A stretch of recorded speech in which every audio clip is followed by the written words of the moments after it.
हटाते। आपने आवास लिया उनका वाला? नहीं, मैंने वो आवास नहीं लिया, ना ही मुझे ज़रूरत है। जब मुझे रहना ही दिल्ली की सड़कों पे है, जूते कस के लोगों के बीच में काम करना है, तो मुझे शीश महल की कोई ज़रूरत नहीं है, क्योंकि उस शीश महल में जो रहेगा वो जहांगीरपुरी की गलियों में नहीं जा पाएगा। जो उस शीश महल में रहेगा वो बेचारी झुग्गी बस्तियों के दर्द को नहीं समझ सकता। तो मुख्यमंत्री वही ठीक है जो जनता के बीच में रह के उनकी दुख दर्द से जुड़ा रहे। चलिए, कूड़े का पहाड़ हमने देख लिया, नालियों की सफाई देख ली, लेकिन अब हम थोड़ा खाने पीने वाली जगह चलते हैं। 5 रुपए में बड़ी अच्छी व्यवस्था है, हमें बताया गया है। बिल्कुल, थक गए अब आपको नाश्ता कराते हैं।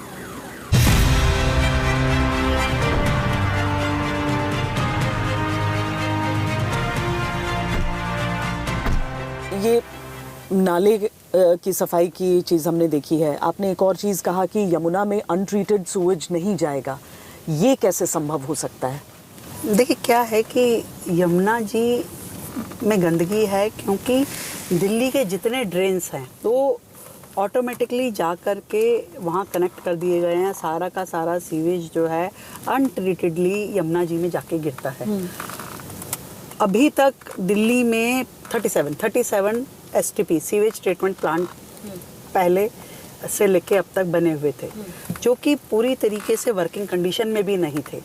हमने आने के बाद उन सारे STPs को अपग्रेड करने का काम किया।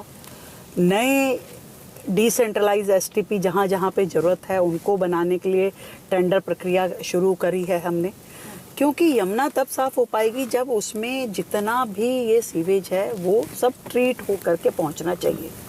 तो 100% नालों को टैप करने की ज़रूरत है, 100% नालों पे काम करने की ज़रूरत है। तो कहीं पे हमने पूरा का पूरा उसका ड्रोन सर्वे करके उसका सिल्ट का मेजरमेंट्स ले करके कहाँ कहाँ STP बनने चाहिए उसकी रिक्वायरमेंट लेते हुए पूरे हॉलिस्टिक अप्रोच के साथ में दिल्ली पे यमुना जी पे हमने काम शुरू किया है।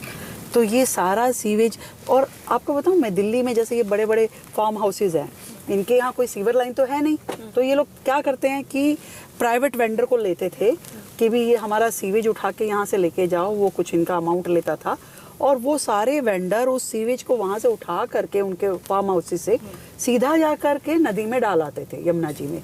हमने इन सब पे बैन किया है। हमने ये भी स्कीम निकाला है कि भाई आप हमें इंटीमेट कर दीजिए सरकार को, सरकार फ्री में आकर के आपका सीवेज वहाँ से हटाएगी, ट्रीटमेंट प्लांट पे डाल के आएगी। कम से कम यमुना जी में वो सीवेज नहीं गिरना चाहिए। तो ये बताइए रेखा जी कि पीने का पानी कब सबको मुहैया, मुझे याद है पिछले चुनाव में बहुत बड़ा मुद्दा था, बहुत सारे ऐसे नल थे, बहुत सारे मोहल्लों में काला पानी निकलता था। वो ये चीज़ कब सॉल्व होगी कि 24/7 साफ पानी कम से कम घरों में पहुंचे? साफ पानी पहुंचे उसके लिए वाटर लाइन होनी जरूरी है। आज तो आधी दिल्ली बिना वाटर लाइन की ही चल रही थी पिछली सरकारों के राज में। टैंकर माफिया इतना ज़्यादा हावी था, टैंकर के माध्यम से कॉलोनियों में पानी जाता था, वहाँ मारधाड़ मचती थी, जो फोटो अखबारों में छपती थी कि सौयों पाइप डल करके टैंकर में से लोग पानी निकाल रहे हैं। तो दिल्ली में ज़रूरत है वाटर लाइंस डलने की, पुरानी वाटर लाइंस को रिप्लेस करने की, सीवर लाइन डलने की। और हमारी सरकार ने अपने इस टेन्योर में बहुत बड़ी मात्रा में इन पानी की पाइपलाइनों को डालने का काम शुरू किया है।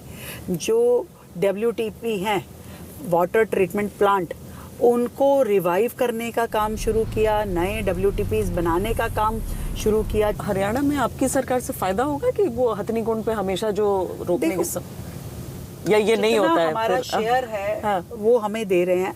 हर राज्य में पानी की दिक्कत है। मुझे लगता है कि जो नए हमारे डैम बनने की बात थी, रेणुका और बाकी जो डैम थे, वो बनने के बाद सभी राज्यों को थोड़ा पानी का डिस्ट्रीब्यूशन बेहतर हो पाएगा।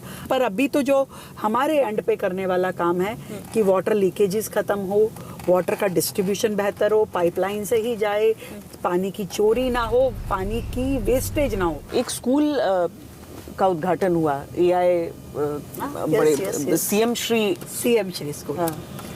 क्या है कि पिछली सरकार ने शिक्षा मॉडल का ढिंडोरा तो बहुत पीटा, पर जितना बजट उन्होंने शिक्षा के लिए नहीं लगाया उससे ज़्यादा पब्लिसिटी में लगाया, या यूं कहें कि करप्शन के माध्यम उनके बड़े थे पर स्कूल में इंफ्रास्ट्रक्चर नहीं था। अभी जो मॉडल हमने प्रस्तुत किया कि दिल्ली सरकार के हर स्कूल में स्मार्ट क्लासेस हो, डिजिटल लाइब्रेरी हो, कंप्यूटर लैब हो, ये सारी फैसिलिटीज़ इंटीग्रेटेड रूप में हमारे बच्चों को मिलनी चाहिए। और सीएम श्री स्कूल उसका एक मॉडल है। तो हमने इस साल 75 सीएम श्री स्कूल दिल्ली को देने का लक्ष्य रखा था। अभी और एक का उद्घाटन हुआ, एक का उद्घाटन है, बाकी सब में काम शुरू हो गया। हमने 75 में ही काम शुरू कर दिया है। तो ये जो स्कूल्स ऑफ स्पेशलाइज्ड एक्सीलेंस था केजरीवाल जी का, उससे कितना अलग है, क्या अलग है इसमें? देखिए, आपको खुद जाकर के देखना पड़ेगा कि क्या लगता। वहाँ पर आपने अपना बोर्ड अलग कर दिया कि आप सीबीएसई पैटर्न को ही नहीं मानेंगे, आप देश की शिक्षा नीति को ही नहीं मानेंगे, आप अपना ही कुछ चलाना चाहते हैं और उसको कहते थे हमने तो स्पेशलाइज किया है, जो हमारे विचार है वही विचार जाएंगे। ऐसा नहीं होता। पूरे देश में जो शिक्षा नीति है, हम उस शिक्षा नीति को फॉलो करते हुए अपनी एक्सीलेंस को स्थापित करें। आज देश की राजधानी है दिल्ली, तो दिल्ली में डिजिटली हमारे बच्चे इक्विप हों। आज गरीब परिवार का बच्चा यदि सरकारी स्कूल में आ रहा है तो उसे भी हक है कि उसके हाथ में भी लैपटॉप हो, कंप्यूटर हो, वो काम कर सके। आप दिल्ली की चौथी महिला मुख्यमंत्री हैं।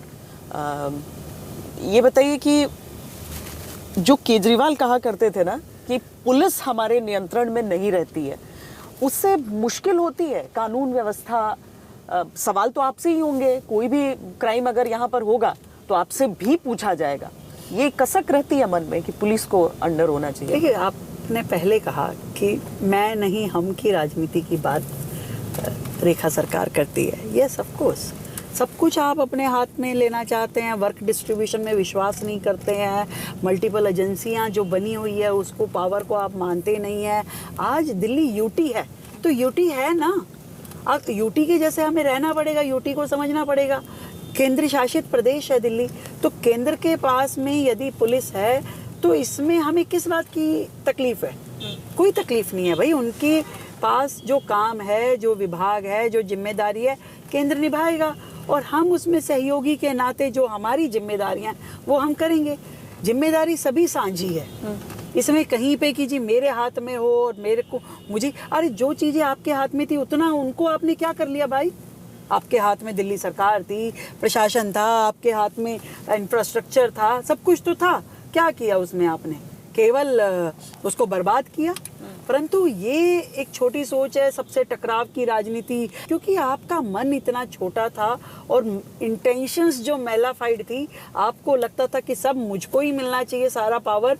तो भाई आपको किसी और राज्य का, जहाँ पे आपका स्टेट ऐसा हो, तो इसलिए शायद वो पंजाब जाके अब स्थापित हो गए। उनको लगता है हाँ, यहाँ मेरे पास में ज़्यादा पावर है।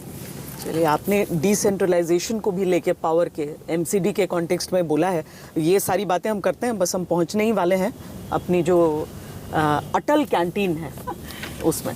शानदार आपको इसमें एक्सपीरियंस मिलेगा और बेहतर भोजन खाएंगे।